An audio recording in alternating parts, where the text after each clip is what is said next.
Friends, Tollywood యొక్క senior actors వాళ్ళ మొదటి చిత్రం ఏది, మరి ఎప్పుడు రిలీజ్ అయిందో మనం ఈ వీడియోలో తెలుసుకుందాం. మీరు వీడియోని ఎక్కడ కూడా స్కిప్ చేయకుండా చివరి దాకా చూసి ఛానల్ ను సబ్స్క్రైబ్ చేసుకోండి ఫ్రెండ్స్. అయితే మొట్టమొదటిగా చూసుకున్నట్టయితే చిరంజీవి గారి ఫస్ట్ మూవీ పేరు ప్రాణం ఖరీదు. ఇది 1978లో వచ్చింది. హీరోగా చిరంజీవి, హీరోయిన్ గా జయసుధ. మరి దీనిని కె వాసు గారైతే డైరెక్ట్ చేశారు. బాలకృష్ణ గారి ఫస్ట్ మూవీ పేరు తాతమ్మ కళ. ఇది 1974లో రిలీజ్ అయింది. హీరోగా బాలకృష్ణ, మరి హీరోయిన్ గా భానుమతి గారు నటించారు. ఎన్టీ రామారావు గారు అయితే డైరెక్ట్ చేశారు. దగ్గుపాటి వెంకటేష్. ఫ్రెండ్స్, వెంకటేష్ గారి మొదటి మూవీ కలియుగ పాండవులు. ఇది 1986లో రిలీజ్ అయింది. హీరోగా వెంకటేష్, హీరోయిన్ గా ఖుష్బు గారైతే నటించారు. దీనిని కె రాఘవేంద్రరావు గారైతే డైరెక్ట్ చేశారు. నాగార్జున.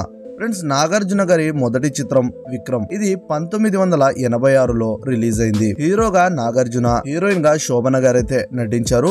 ఫ్రెండ్స్, దీనిని వి మధుసూదన్ రావు గారైతే డైరెక్ట్ చేశారు. మోహన్ బాబు. ఫ్రెండ్స్, మోహన్ బాబు గారి మొదటి మూవీ స్వర్గం నరకం.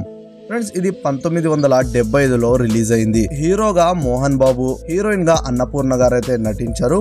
ఫ్రెండ్స్, ఈ చిత్రాన్ని దాసరి నారాయణరావు గారైతే డైరెక్ట్ చేశారు. ఫ్రెండ్స్, ఈ వీడియో నచ్చితే లైక్ చేయండి. అలానే ఫ్రెండ్స్, మనం నెక్స్ట్ వీడియో ఏ టాపిక్ మీద చేయాలో మీ యొక్క విలువైన మాటలతో కింద కామెంట్స్ లో అయితే చెప్పండి.